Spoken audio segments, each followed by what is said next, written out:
Our featured speaker today is a good friend of not just Houston Oasis, but the Oasis movement. He's active participant at Kansas City Oasis. He's one of the best known speakers in the free thought world, author of The God Virus, Sex and God, both of which are excellent books, highly recommended. On top of all that, Darrel's just a tremendous human being. I feel lucky to have him as a friend. He is really helping to kind of spread the Oasis concept all around the country as well. Always good to have him with us. Just give a warm welcome to our good friend, Darrel Ray. You want to get the Duggars up there for sure. I'm going to move this out of the way because I like to walk around a bit, guys. I'm a preacher at heart, I guess. Anyway, we're going to talk about the Duggars. But before we do, I have to let you know that I am from Kansas City, the home of the world champion, Kansas City Royals. And you know the second best team in baseball? The Houston Astros. Yeah, you're the only ones that gave us a run for our money there. So, okay, moving right along. I am the chairman of the board of Recovering from Religion, and if you haven't heard about us, please go look us up because you probably know somebody who could use us or we could help. And our biggest initiative right now is the Hotline Project. And if you know somebody that's going through a faith crisis, you can direct them to this hotline. We're open 24 hours a day on the weekends and every evening of the week. And all you have to do is dial 1-844-I-DOUBT-IT. 1-844-I-DOUBT-IT. And you will get somebody that's well-trained, oftentimes a former minister, who will talk to you about your faith crisis. Okay, so let's move on and talk about the Duggars. First of all, I want to talk about the belief structure the Duggars have and how it impacts sexuality, theirs in particular, and what it can teach us about our own sexuality. So the fact is that beliefs impact behavior and they impact perceptions profoundly. How many of you had a profound change in your perceptions of the world when you left religion? Look around. 2/3 of the people just raised their hands. Profound changes in the way you perceive the world, in the way you perceive your relationships, in the way you perceive your children, your parents, your community. There's lots of things happen when you left. That is an illustration of how profoundly belief structures can affect us. And they affect the Duggars as well. First of all, let's understand what the Duggars, what they believe. First of all, they're kind of like a part of the quiverful movement. Are you familiar with the quiverful? Yeah. Okay. A lot of you are familiar with that. And what is it? It's have more babies for Jesus, basically. And no birth. And the purpose of sex is for reproduction, not for pleasure or that sort of stuff. And that sex education promotes sin. That's one of their basic premises. And birth control is sinful because it promotes sinful sex, of course. And then, of course, you've got people out there who...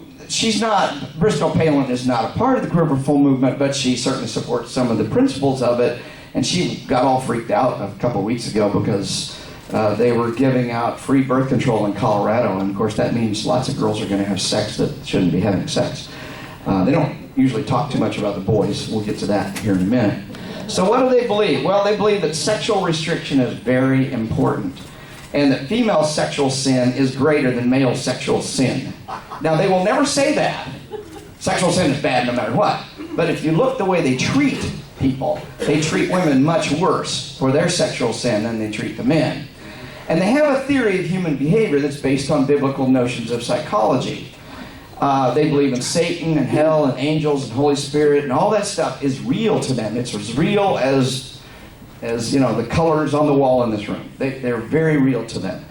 And the fact is that they do have a psychology. Now, when we think of psychology, we think of science, and we think of, you know, your Psychology 101 course and all that sort of stuff. But there is a psychology to biblical belief. It is not based on science. But I think we need to respect this notion that they have a psychology. And part of that psychology is that Satan resides in your brain, and you've got to keep him at bay and stuff like that. They believe in eternal damnation, that the stakes are really, really high if you stray from the straight and narrow. And they think sexual purity is a really important component of club membership. And I want to repeat that, club membership. That will be an important component as we get farther into this talk. You can't belong to the club if you're not sexually pure. Now, if you do happen to stray, as our friend Bristol Palin did, you can get back in. We'll talk about how to get back in, but sexual purity is really important. And, of course, most important in the patriarchal system that they believe in is that males own the females. Now, again, they would never say that. Jim Bob Duggar would never say he owns Michelle, but that's really the way the behavior looks when you look at the way he treats her. So let's get into our good friend Josh Duggar, who was the now former executive director of the Family Research Council. And this is his wife. And Josh is out there telling everybody you should not screw anybody you shouldn't be screwing. And abstinence only is the right way to go. And he has 3 kids, and his wife is pregnant with a 4th one, I think. When it all broke that he was doing funny things, like abusing all of his 3 of his sisters, 4 of his sisters, and some other girl while he was a teenager. So when he was 14, 15 years old, he was doing this, and he was caught by his family.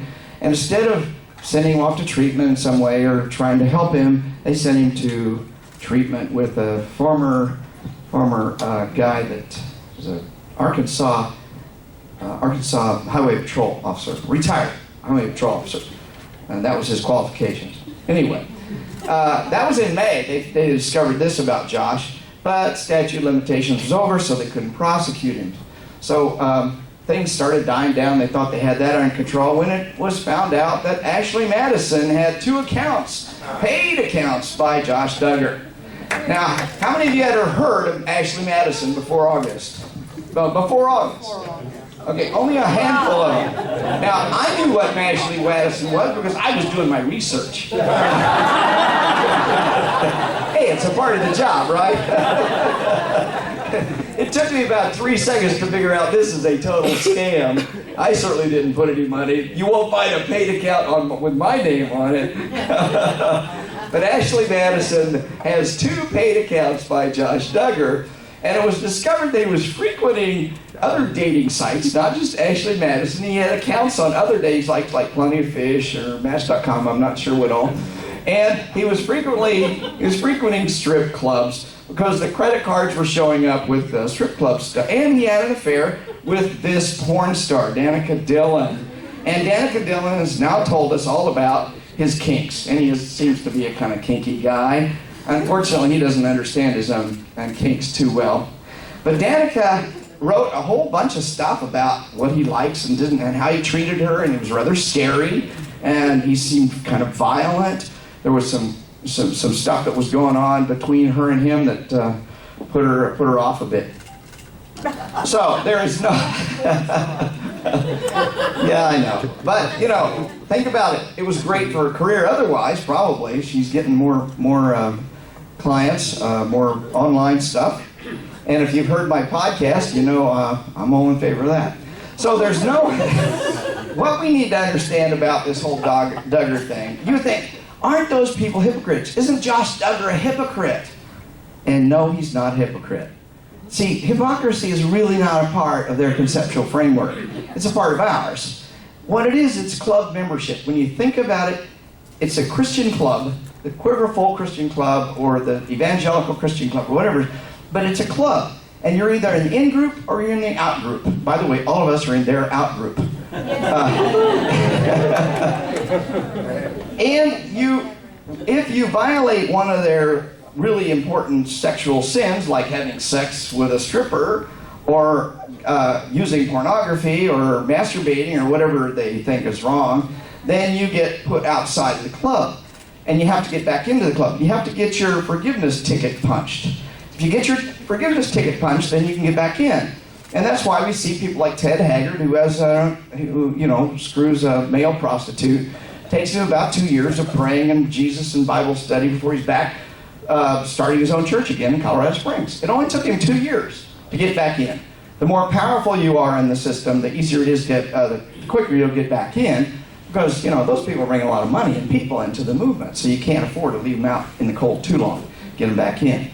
But within this framework of the Duggars, we see a whole network of abuse. It's not just Josh Duggar abusing his sisters, or, I don't consider being on Ashley Madison abuse. You're a fool, but you're not an abuser just by being on Ashley Madison.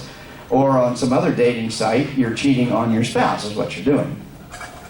But within this system of Josh Duggar, we see Michelle and Jim Bob. I have the hardest time saying that word, Jim Bob.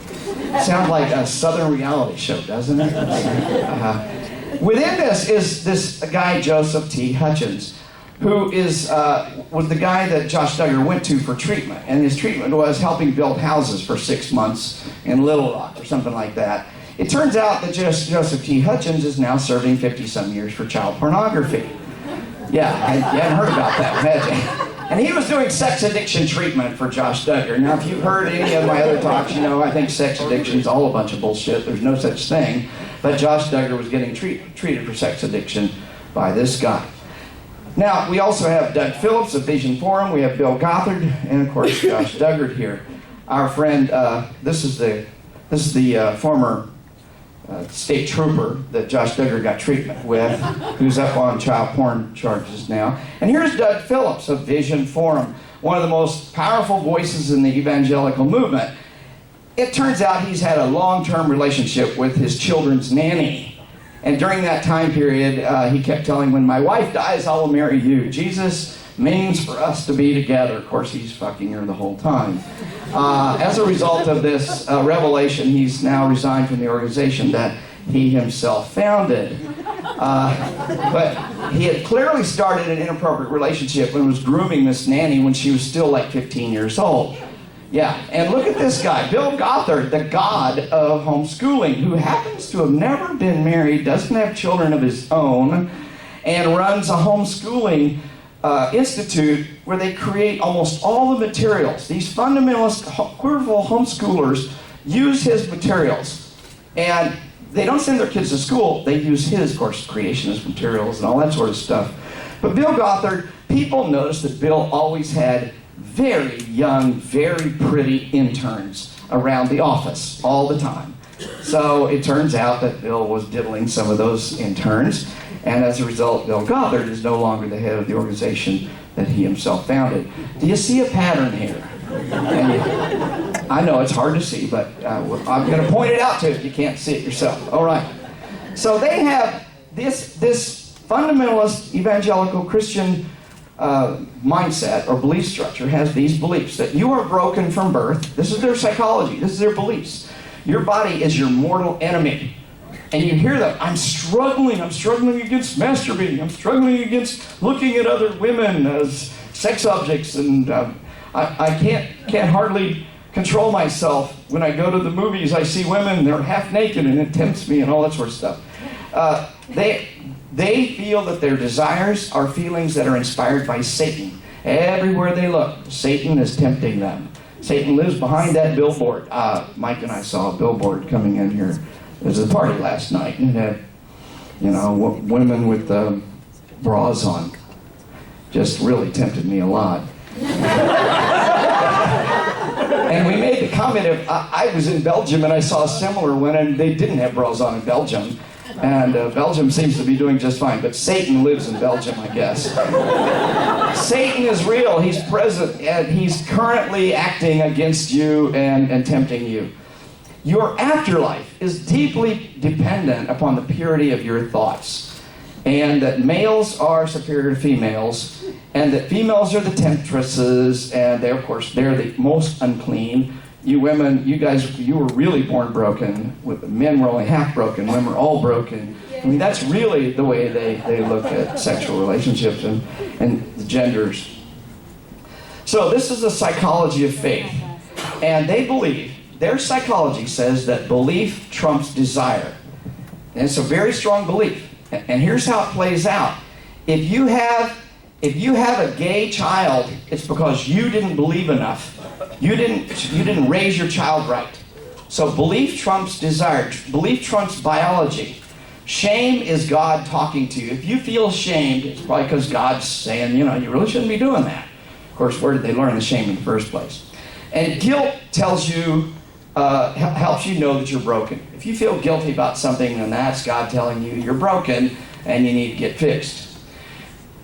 So their behavior makes a lot of sense. If you think about it, within biblical psychology, and I do mean psychology, within biblical psychology it makes sense. And Christians are constantly saying that parenting trumps biology. No matter what the biology of the child is, or your own biology, if you believe enough, you can be a full manly Christian, or a full womanly Christian, whatever. So, here's the deal. Religion, all patriarchal religions, are based upon boundary violations. And in this sense, that God is in your head. God is always watching you.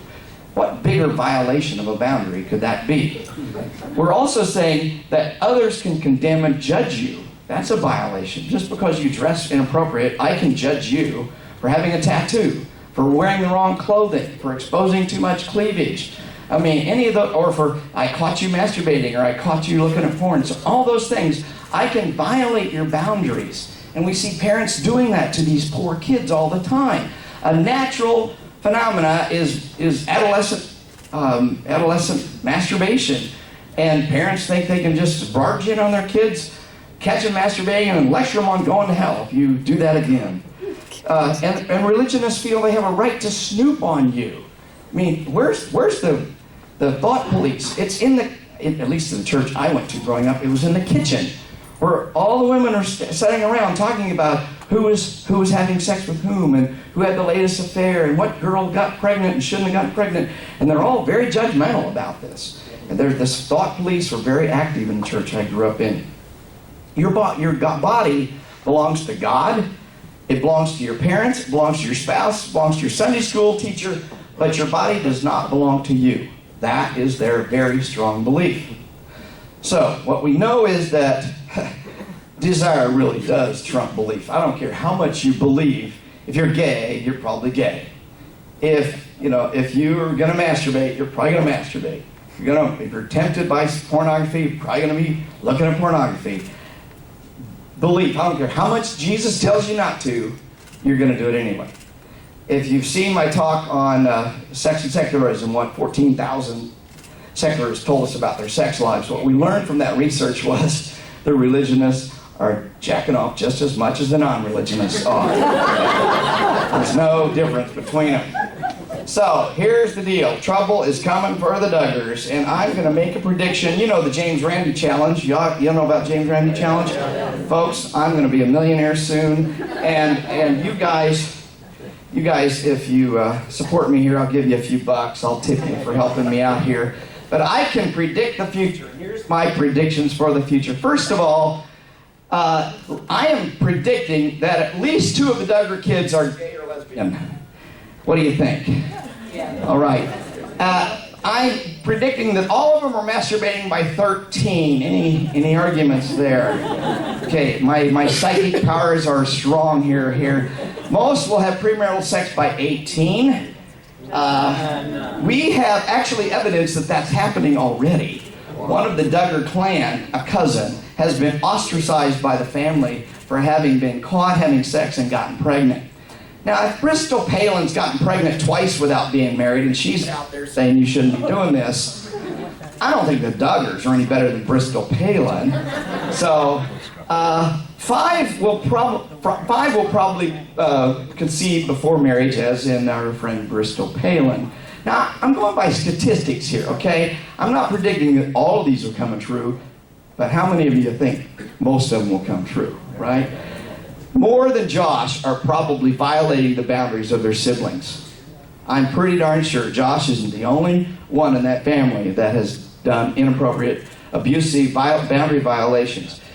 And shame and depression are on the way, especially for the girls, because girls are shamed, ostracized, punished for their sexual desires, behaviors, and that sort of stuff. So we're probably going to see mental health issues coming with some of these people in the near future.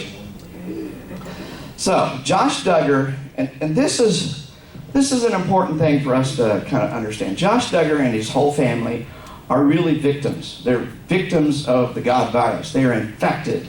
And remember when I asked you right off the bat, how many of you experienced a profound change in your perception when you left religion?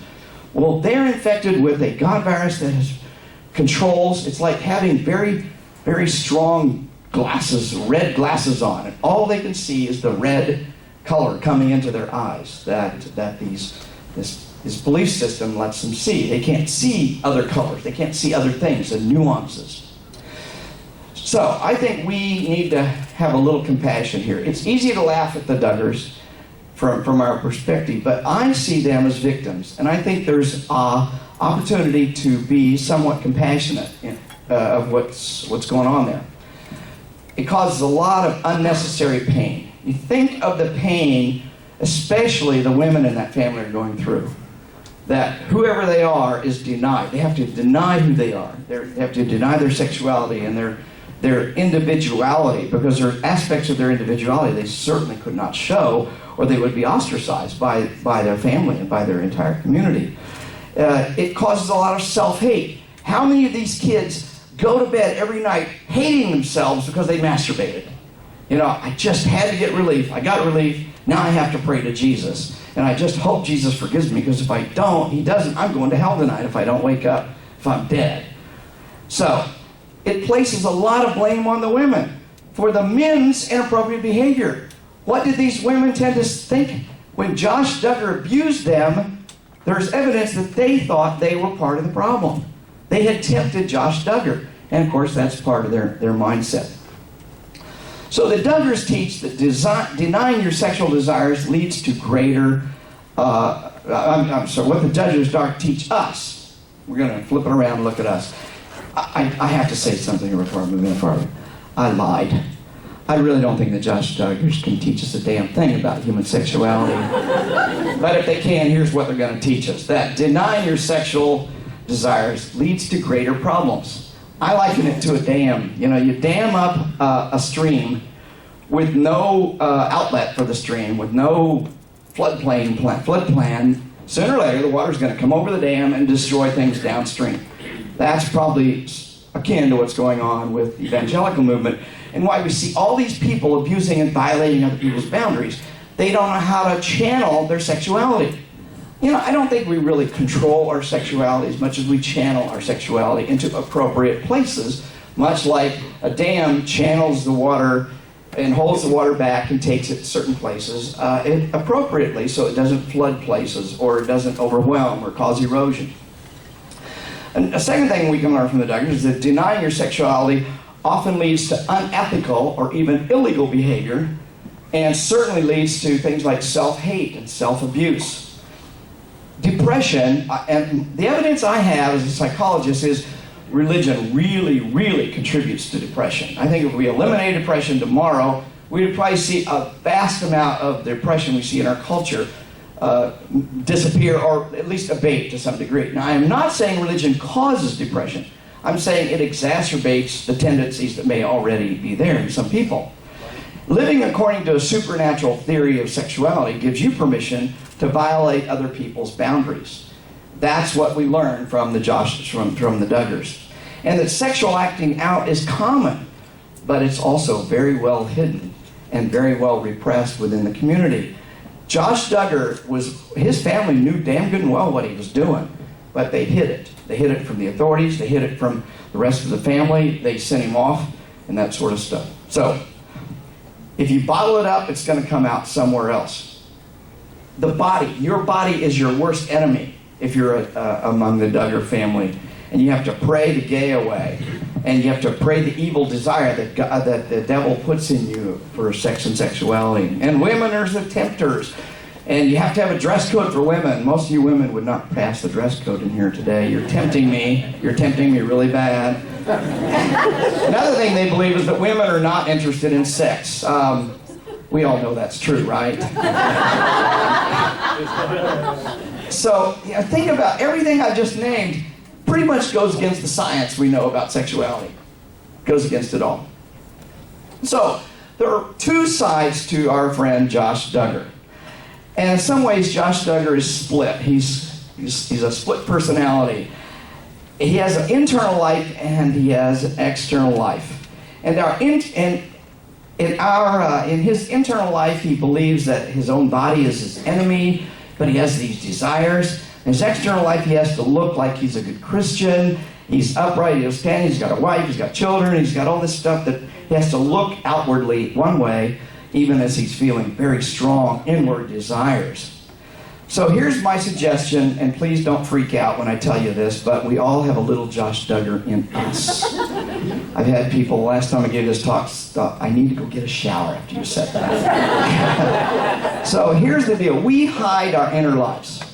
There's a lot of people, even in the secular movement, that are afraid, oh, I wouldn't want anybody to know I masturbate. How many of you masturbate, Wade? I do. How many of you? Okay. Well, we got liars in this group. We deny our inner desires, even as they're very strong inside. And we fear that others might discover it. So I wouldn't want anybody to know I watch internet porn, though most of us probably have and do. We judge others when they reveal their desire to us. Oh, you're kinky. Oh, you must really be weird. You must be a pervert if you're kinky. You know what a pervert is? The definition of a pervert? A pervert is anybody who's having more and better sex than you are. So, we see this coming out when we hear slut shaming, when we hear people being shamed for being natural and normal, expressing their desires, expressing their kinks. You know, there's nothing wrong with being kinky as long as you're not trying to force somebody else, force your kink onto somebody else. I mean, it's all ethical and legal if you're involved with somebody and you've got consensual sexuality there. So we have this Josh Duggar in us. We may feel shame. Good evidence that you've got a Josh Duggar in you is if you feel shame about talking to your partner about your inner desires. Now, I'm not saying your partner has to participate, but if you can't even tell your partner, the most intimate, important person in your life, the kind of internal dialogue you've got around your sexuality, that says something. It says you've got Josh Duggar in you.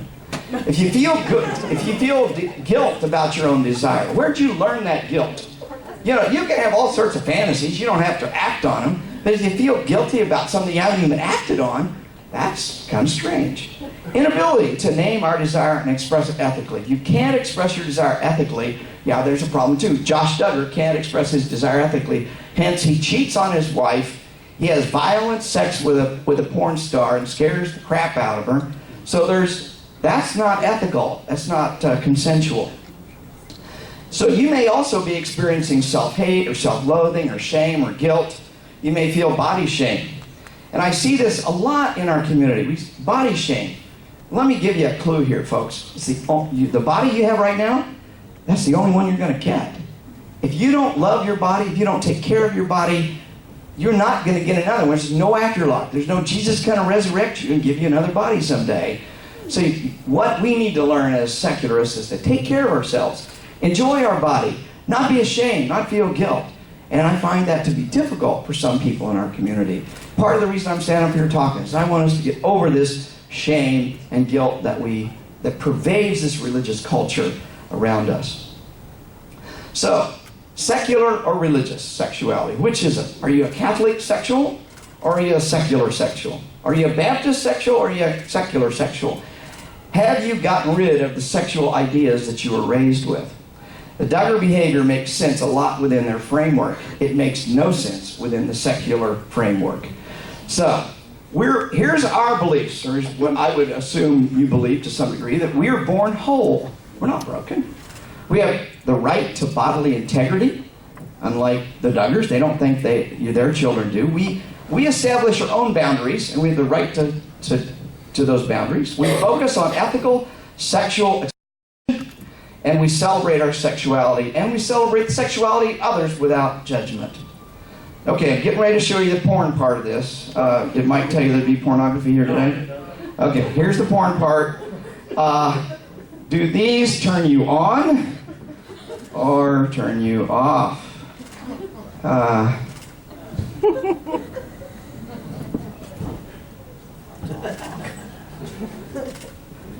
All right. Now, I had a hard time finding stuff that was, PG rated, kind of. But what I'm saying is if you are bothered by this, I'm not saying you should, you want to go out and tie somebody up or get tied up or get your butt spanked or whatever. That's irrelevant to me. What's relevant to me is, can you see these things without being bothered? That maybe they turn you on a little bit. But do you find yourself judging? Do you find yourself jumping in and saying, ooh, ooh, ooh, and to turn me off?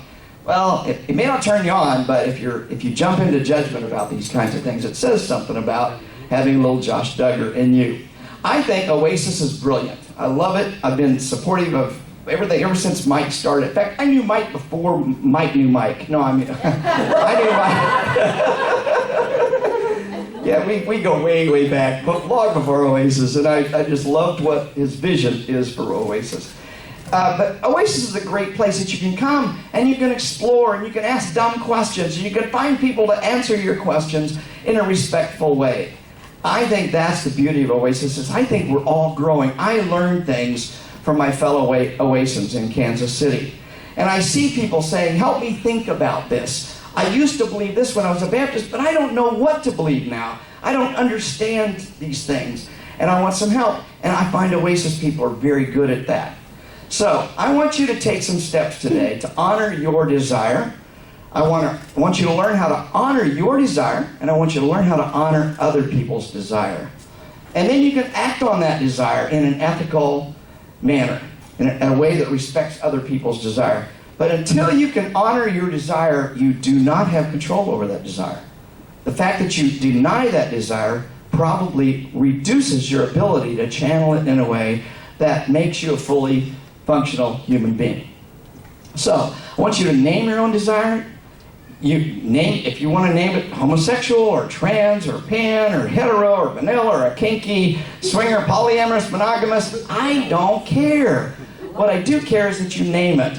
And then you live according to that name so that you properly can grow and develop within whatever framework you want to grow in.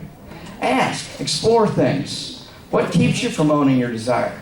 What scares the shit out of you about your sexual desire? That's the place to go think about and explore a little bit, because that's probably the place left over from your Baptist upbringing or your Catholic or your Muslim or whatever. So my question is, do you have a little Duggar in you today? And if you do, I'd encourage you to go listen to my podcast, because I'll get the Duggar out of you. Here's what I've found from my podcast. I've interviewed hundreds of people over the years, and I'm putting a lot of it on my podcast now. And what I find is people say, when I left religion, I like my body better. I enjoy sex more. I communicate with my partner better. I don't have the shame and guilt burden that I had before. I don't have to censor myself. By the way, how many of you people enjoy coming here and not having to censor yourself? You can say damn well, fuck, hard. Yeah, you can say anything you want and nobody cares, right? Nobody gives a shit, right? All right. People tell me I celebrate my sexuality rather than I fear it. And I have less judgment of other people. I think that's an important one. When you stop judging other people, you also stop judging yourself oftentimes. So, I also hear people saying, I'm closer to my partner. I don't need to play games or hide my sexuality from my partner. My partner doesn't judge or shame me anymore like they used to. I've had many a husband and wife say, wow, when I was a Christian, I used to judge my wife or my husband for this or that. And now I don't anymore. I own my sexuality, and it's made me more confident in all areas of my life, and I support my partner now with their choices. I'm not terrified of their choices and what they want to do. So I find a lot of people say that once they've left religion, their sexual confidence increases. But I think there's a lot of things we need to also do to intentionally make ourselves more confident in who we are as sexual beings. And one of those would be read books. Get out there. There's lots of good books nowadays coming out on human sexuality. Join some discussion groups. In Kansas City, we have several different groups, book study groups, like the polyamorous book study group, and they were reading all the poly stuff. And the discussion is just really rich. Whether you're poly or not, I've had monogamous people go to the poly groups, and they love the discussion. Try some new things. Try some new things with your partner. And face your own fear. Whatever you're most fearful of, that's probably the place that you can grow the most. So a lot of this comes down to doing the work, the hard work. It's not easy work sometimes. Sometimes it's scary. But the hard work is worth the results. You'll feel more confident about yourself. You'll be happier about your own body. No matter what your body is, you'll feel happier about other people's bodies and about other people's choices. What an amazingly mentally healthy way to live in this world. So I'll say that at the end here, if you're interested in buying the God viruses back there, I got to tell you, those darn Corpus Christi people, I spoke with them Friday night, they bought every one of my Sex and God books. So sorry you can't have one of those. But thanks for having me here.